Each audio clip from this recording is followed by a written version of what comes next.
Hello everyone, welcome to Bargain Gaming, where we can play excellent games without busting our wallets. In this episode, I would like to introduce a game called Romance of the Three Kingdoms 13. This game is very dear to my heart, and in this channel, I'm trying to concentrate on games that are $20 or less. But I'm making an exception for this game. Like I said, this is currently going for under $30, and so it's a little rich for this channel. But the reason I'm doing that is because when I started gaming, I bought a Nintendo Entertainment System, and the very first game that I bought was Romance of the Three Kingdoms #1, and I played all of it, 12 permutations of it, 1 till 11, and the 12 was never released in the US, and this 13. So the total is 12 permutations of it.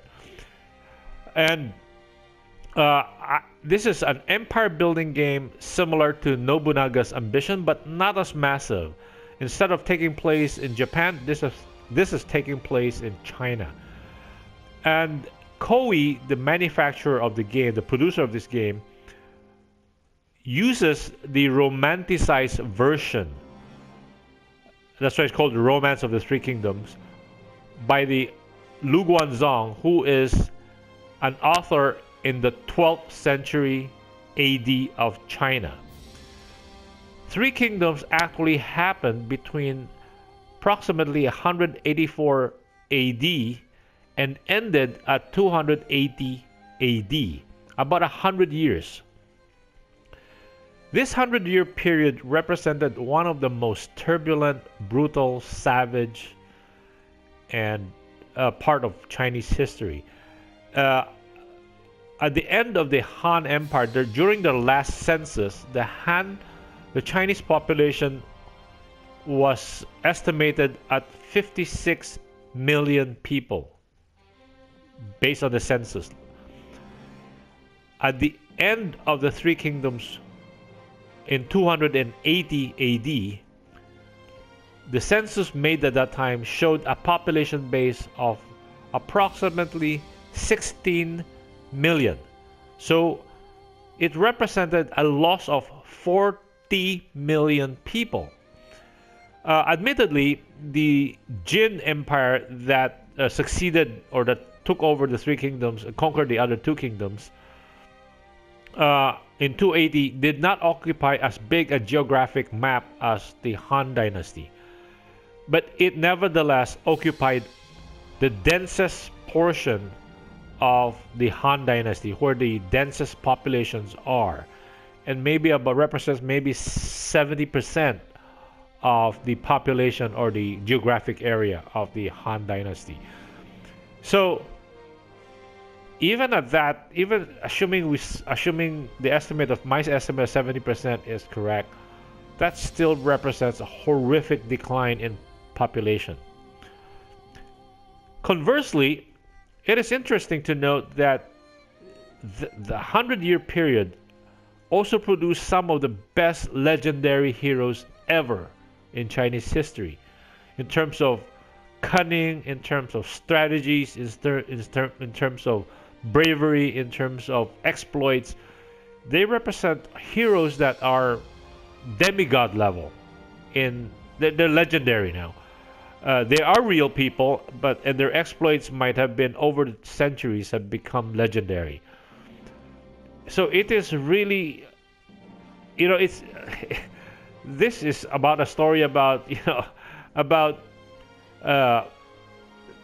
human beings that are so contradictory. We can do some of the most horrible things in the world, and yet there are heroes who will come out and try to make things better. And well, the reason I say the Koei took the romanticized version is because it follows the life of three sworn brothers. They're not brothers by blood, but they're sworn brothers, and they're common people that rose up through their abilities, their loyalty to each other, and their ideals, and they rose up to represent one of three kingdoms in the Three Kingdom period.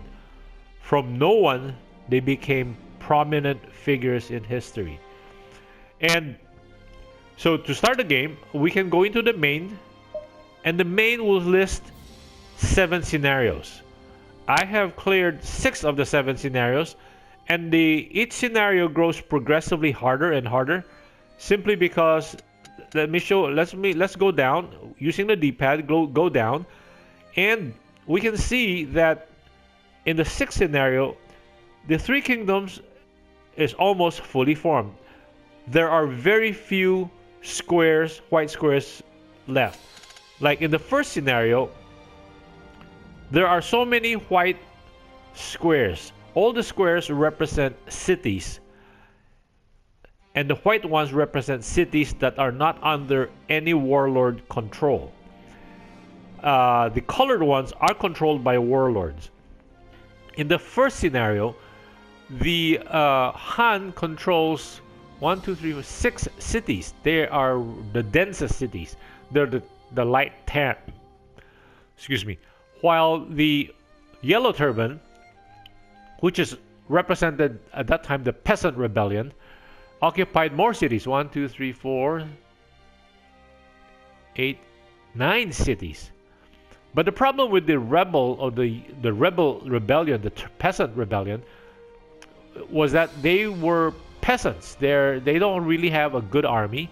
They're poorly trained, poorly equipped, and they don't have good generals. While the Han, although very corrupt and on its last legs, had a well-trained army and very good generals, relatively speaking, compared to the peasants. So we go down to the second scenario. We see now, in the second scenario, the Han Empire is gone, and they're not only all warlords now. They're fighting to expand their domain. And then we see more, and we see by the sixth scenario, again now the 3 empires, 3 kingdoms are fully formed, are pretty fully formed. On the north is the Wei Empire, controlled by Cao Cao. In the southwest, by the sixth scenario, in the south and west, the green ones represents the Shu Kingdom of Liu Bei and Kongming or Zhuge Liang. And in the eastern part, where there are red cities all the way down, that represents the the Wu Empire, from the descendants, theoretically, legendarily, of Sun Tzu. So they're supposedly descendants of Sun Tzu. So they control the red part. So they have 9 cities. So in this kind of empire building games, my preference is to actually create my own daimyo, or in this case in China, my own warlord. And the fantasy is that can my clan or my daimyo or warlord, with better, more intelligent, more developed thinking and use of resources, can we make a better impact on the history compared to the historical figures? So this is a fantasy empire that we can actually make happen based on actual historical events. And so let's go forward and say, let's go with the first scenario. So it gets, like I said, this is the easiest. So we can pick anywhere, any spot on the map, because we have so many options to choose from. So let's pick the Yellow Turban Rebellion, and we're using the historical period. And so X allows us to pick whatever choices. X button. Allow original officers to appear. Original officers represent the created officers we make. So I have created 133 original officers.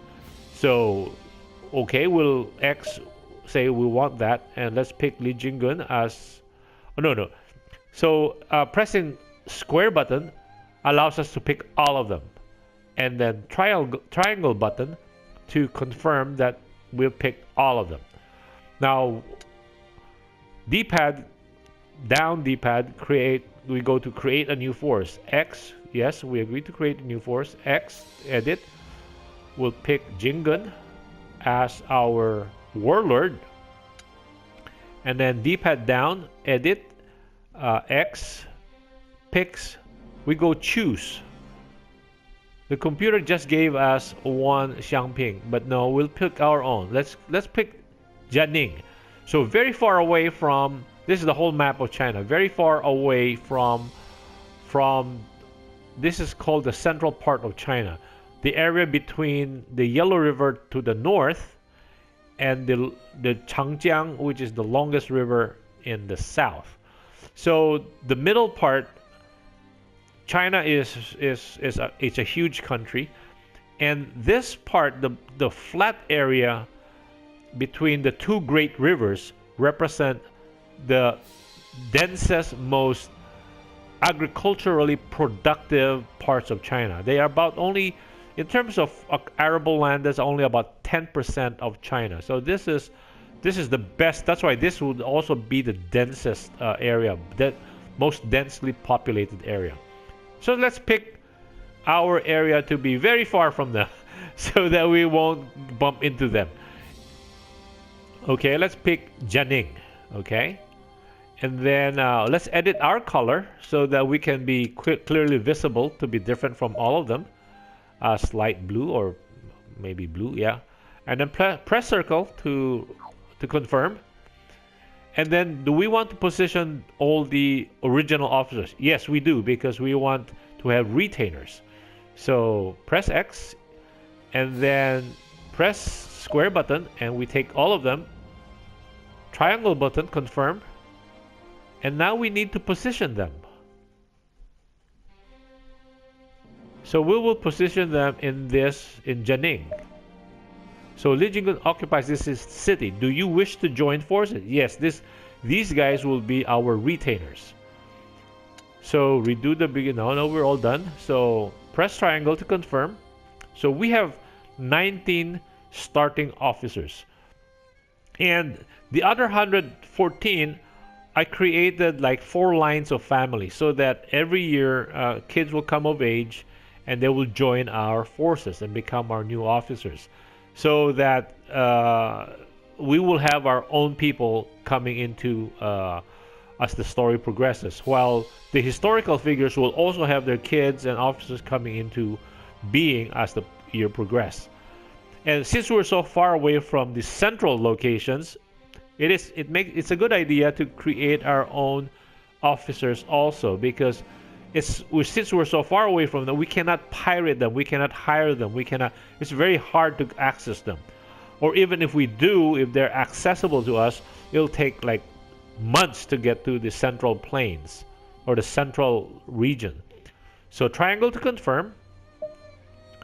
And we are, and the recommended officer, no, this one allows us to pick which warlord we are following. So we will pick the original officer, and then we will pick Li Jingun, because that is our empire, and gives us to the next settings.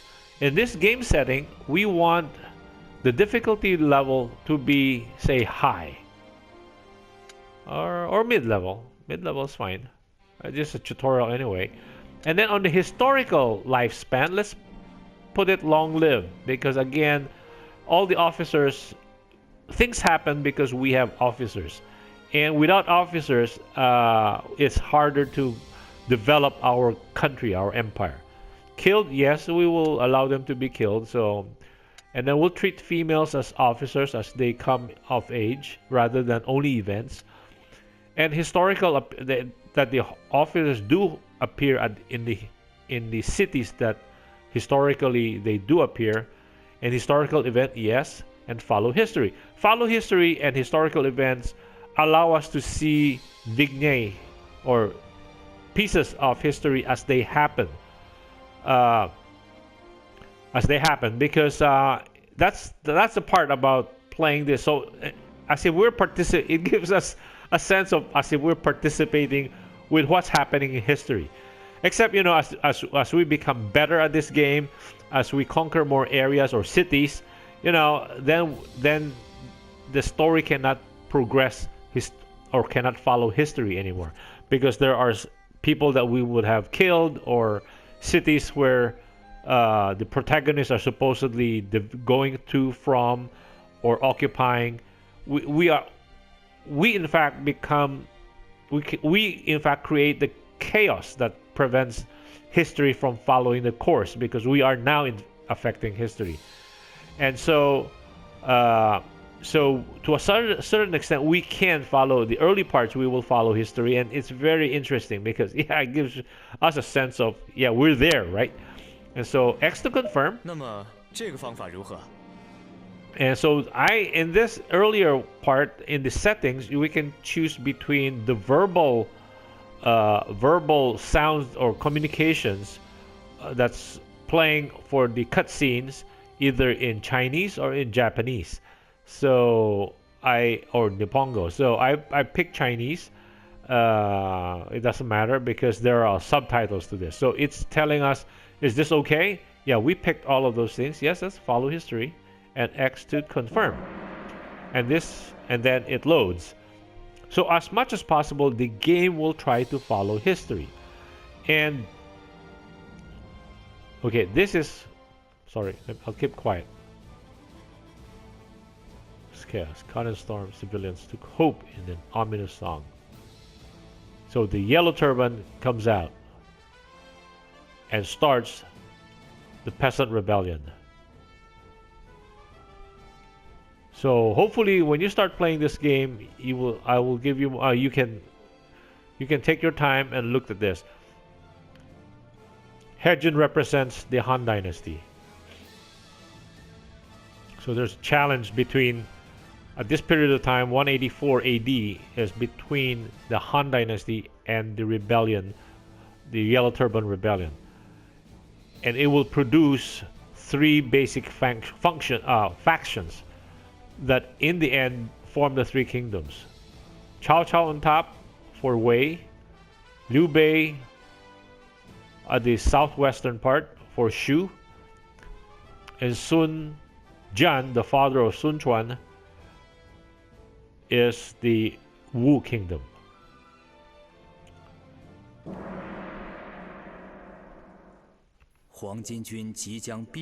So when you play this game, you can go through this. I will just skip all of them because let's just go straight to the story. So these are cutscenes that gives you the sense of history as they actually happened in the past. And the key events of history will be played, and I love this part also because it gives me the feeling that we are there. So I will skip through them because I hope when you play this game, you will go through them yourself and you will experience the. It sometimes gives me a tingling feeling when you go through the cutscenes. Okay, I think this episode has gone on long enough. And to save this game, touch the square button, this big square, the square section, and it gives you, instead of the options button, touch the square button. It allows you to save. Circle gets out of it. So I hope you guys enjoyed this. I really enjoyed this game. I've seen how many scenarios I've played this. I hope you enjoy it. I hope you buy the game. And I'm pretty sure you'll have a great time in developing and building your own empire. Thank you for joining me, and bye!